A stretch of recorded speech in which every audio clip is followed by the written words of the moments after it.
이런 것은 절대 사지 마라. 절대로 사서는 안 되는 물건들을 이 시간 검토해보는 시간을 갖도록 하겠습니다. 이거 제가 오늘 설명하는 7가지만 알면 토지 투자나 이런 거 할 때 상당히 도움이 됩니다. 첫째, 이제 개발이 어려운 땅입니다.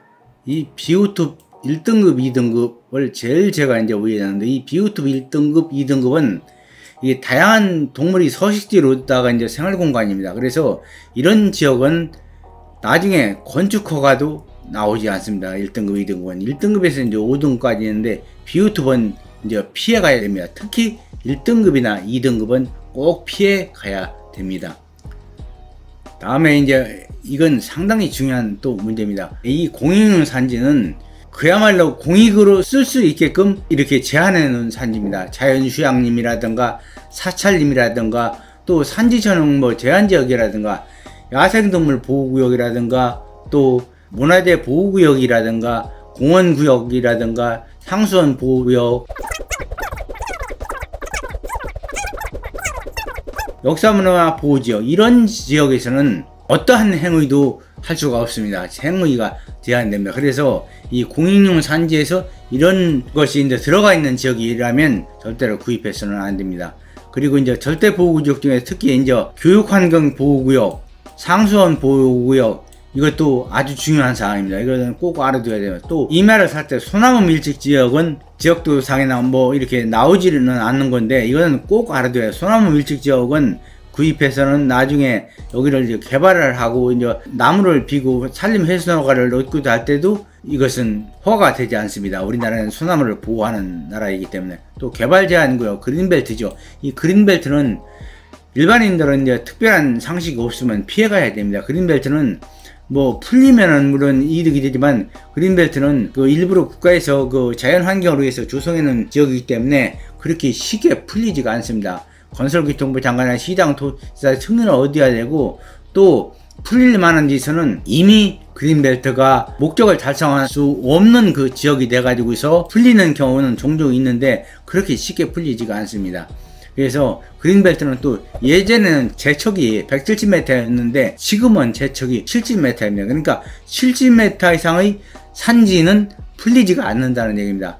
가끔 기획부동산에서 뭐 높은 산, 어떤 때는 헬기가 뜨는 아주 높은 지대를 갖다가 개발을 할 수 있다고 해서 지분 등기를 해가지고 전부 팔아먹어가지고서 거기를 개발을 하려고 이렇게 하고, 또 어떤 데는 칼질을 해서 쭉 네모 반듯반듯하게 산을 갖다가 이렇게 지역수상 갈라놓는 지역이 있습니다. 그래서 기획부동산은 흔히 하는데, 그 그린벨트는 절대로 그런 지역 안 풀립니다. 그래서 그런 땅은 절대로 사서는 안 됩니다.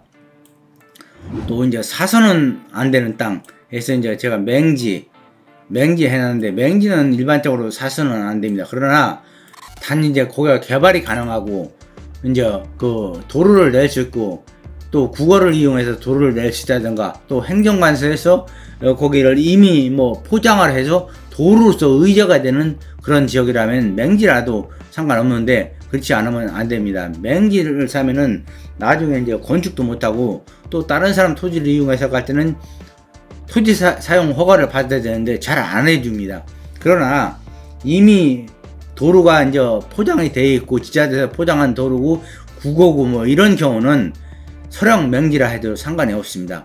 그래서 그거는 이제 잘 알아서 그렇게 해야 됩니다. 그 다음에 이제 고압선이나 뭐 철탑, 선화지도 마찬가지입니다. 이런 것은 좀 싸더라도 구입해서는 이런 데는 안 됩니다. 나중에 팔기가 굉장히 어렵습니다. 그리고 이제 고속도로 바로 옆도 안 돈집니다. 고속도로 JC도 안 뒀습니다. 또 철길 옆도 이런 땅도 안 뒀습니다. 단 고속도로 IC나 또 역사가 생길 곳이라면 이런 데는 상관이 없습니다. 그런데 고속도로 주변은 소리만 났지 거기는 차가 실 수도 없고 하기 때문에 그런 땅은 사서는 안 됩니다.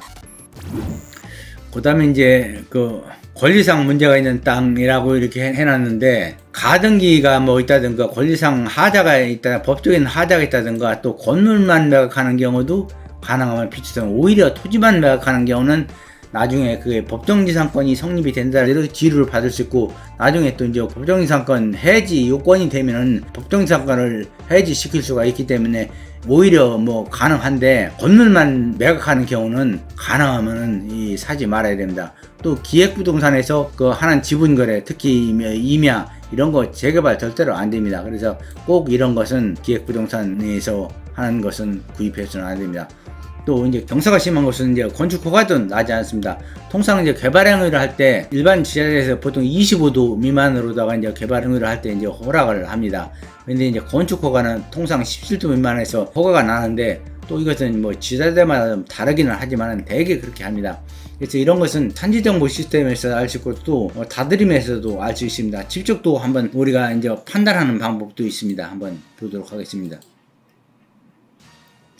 제가 이제 지도를 이렇게 하나 불러왔는데, 여기 이제 하나가 이게 등급선 이게 이제 실선이니까 이게 10m입니다. 10m, 20m, 30m, 40m인데, 이것을 실제로 이제 이렇게 거리를 자르다 대보니까 이제 86m가 나왔다고 나옵니다. 그러면은 이것은 86분의 40 이렇게 나누기를 해가지고 곱하기 100을 하면은 이게 이 수치가 이제 나옵니다. 그러면 46.5가 나오는데, 이제 탄젠트 값이 그러니까 46.5입니다. 탄젠트 값이. 그러면 46.5도 기울기가 된다는 얘기입니다. 그러면 개발 행위를 할 수 없습니다. 무엇을 질 수도 없고, 뭐 경사가 급하기 때문에 어떤 허가도 안 나옵니다. 그래서 이렇게 직접 한번 판단하는 방법도 있습니다. 그 다음에 이제 혐오시설을 피하라 이렇게 했는데, 이 혐오시설도 이거는 피해야 됩니다. 묘지도 우리나라 사람들은 정서상 묘지를 이렇게 달가워하지 않기 때문에 묘지를 지금 피하는 것이죠. 또 묘지는 묘지에서 또 5m 이내는 설령 자기 땅이라 해도 건축 허가도 나오지 않고, 또 묘지가 만약에 분무기지권이 성립되면은 내 땅에 있는 묘지라 하더라도, 내 땅은 소유권이 내 거라 하더라도 이제 분무기지권이 성립되기 때문에, 관수법상 법정지상권이 성립되기 때문에 그 묘지는 또 이장도 임의로 할 수가 없습니다. 분무기지권이 성립되는 경우는. 또 이제 추모공원이나 장례식당도 이제 사람들이 꺼리는 거지. 그러면 집값도 떨어지고 땅값도 오르지 않습니다. 또 쓰레기 처리 시설이나 매립지, 뭐 우리가 난지도 있죠. 난지도도 옛날에 이제 전부 서울 시내에 이제 쓰레기 처리 시설이 있었는데, 지금은 이제 거기가 이제 하나의 큰 산이 돼서 거기다 흙을 복도를 해가지고서 공원으로다가 난지 공원으로 만들었는데, 아직도 뭐 유출수가 이렇게 나오고 가스가 나오고 그럽니다. 또 소각로도 이제 사람들이 싫어하고, 또 축사가 있으면 또 사람들이 싫어하고, 전원주택 있을 때는 또 이런 것은 많이 꺼립니다. 그나마 뭐 소논들한 편인데, 개나 돼지나 닭은 특히 더 냄새가 많이 납니다. 또 옆에 이제 도살장이 있다든가 축산물 장터 이렇게가 있으면 사람들이 또 이렇게 싫어하는 그런 지역입니다. 그 다음에 이제 화공약품 처리 시설이나 또다 이제 공장이 있어가지고 오염시설이 이렇게 나오는 데는 사람들이 꺼립니다. 그래서 이런 곳은 가능하면 좀 제외를 해야 되면, 그런데 이것이 이제 이게 도시 인근에 있고, 여기가 이제 나중에 발전을 할 것이고 나중에 도시화가 될 곳이라면, 옆에 이제 붙어 있는 땅이 뭐 싸고 또 도로도 있고 이렇게 하다면 나중을 기약하고 뭐 사도 됩니다. 그러나 그것을 판단할 수 있는 분들은 뭐 이것을 이미 뭐 강의가 별 소용없을 테고, 그러니까 판단을 못하는 분들을 위해서 이것은 이제 강의를 하는 것이니까 그렇게 참고를 하시면 되겠습니다. 또 이제 제주도는 꼭 보존 등급을 확인해요. 지하수 자원 보존 등급을 확인해야 되면, 그래서 만일 거기에서 뭐 그 1등급이나 그 2등급에 걸리면 개발도 불구하고 아무것도 못합니다. 특히 이제 생태 보존지구나 지하수 보존지구나 경관 보존지구가 있는데, 이것에서 절대 보존지구나 상대 보존지구 중에서 뭐 걸려도 1등급이나 2등급에 해당하면은 아무것도 못합니다. 또 이제 상수원을 끌어올 수 없다면은, 상수도를 끄는데 1m당 제주도에서는 통상 30만원 내지 50만원이 간다고 합니다. 그렇다면 이게 상당히 돈이 많이 듭니다. 그래서 어떤 때는 배보다 배꼽이 더 큰 땅값보다 상수도 끌어오는 돈이 더 드는 그런, 예를 들어서 저 뭐 1kg라면 3억 원이 들으니까, 땅을 1억 원에 샀다가 하면 집 짓는데 수도 끌어오는데 3억 원이 들으니까 그거는 투자를 잘못한 경우가 되겠습니다.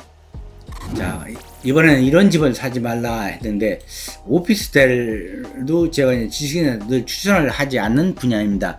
이 부대 비용도 많고 세금도 많이 나가고 오히려 집보다 관리비도 많이 들고 또 재건축도 어렵고 전용 면적이 또 작습니다.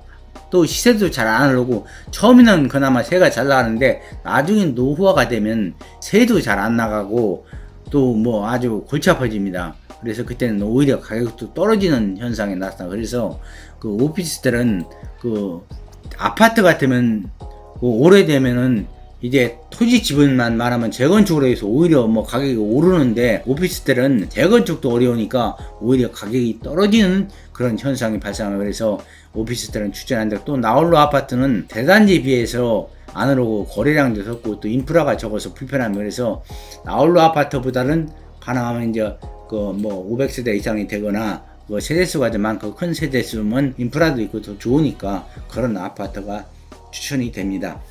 그리고 대학가 다가구도 제가 이제 구입하지 말라. 요새는 대학 학생 수가 감소해서 또 대학에서 이제 기숙사도 많이 짓고 학생 수가 줄어들으니까 대학이 없어지는 대학도 있습니다. 근데 대학교 옆에다 이제 다가구를 이렇게 사가지고 샀거나 지었는데 그 학교가 한번 문을 닫아버리면 완전히 망하는 거죠. 그래서 이런 것도 비추천. 또 외딴 곳에 이제 전원주택도 정서적으로 이제 취미는 이제 좋은 것 같지만 며칠 지나면 이게 닫아지면 교통도 불편하고 이런 데는 집값도 안 오르고 또 생활도 불편하고 나이가 들면 오히려 교통이 좋고 병세권이 좋지 이렇게 왜 떨어지는 사실 추천은 안 됩니다. 그리고 집을 져도 나중에 집 건축한 집값도 못 받습니다.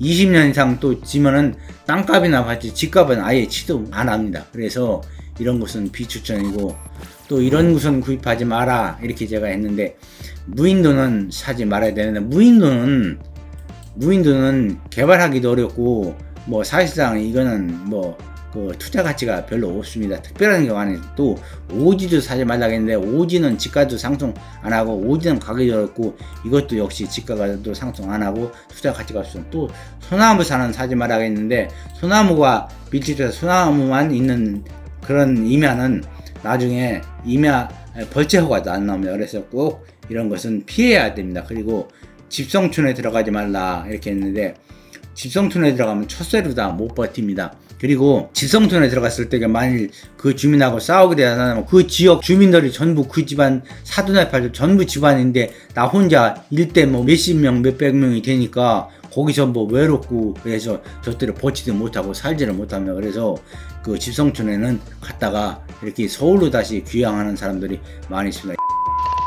이거는 이제 투자의 기초로 쓴 글이나 참고로만 하시고, 또 여기서 이것을 알고 활용 방안이 있는 분, 예를 들어서 뭐 공장 옆에 땅이라든가 또 뭐 맹지라든가 이런 것을 해결 방안이 있는 그런 분들은, 그런 상식을 가진 분은 이대로 적용하지 않아도 됩니다. 일반적인 관점에서 이렇게 그 땅을 볼 때 또 어떤 것을 이제 할 때 꼭 주의해야 할 것을 제가 써놨으니까 이걸 그대로 한번 익히시면 땅을 구입할 때 상당히 도움이 됩니다. 이상으로 마치겠습니다.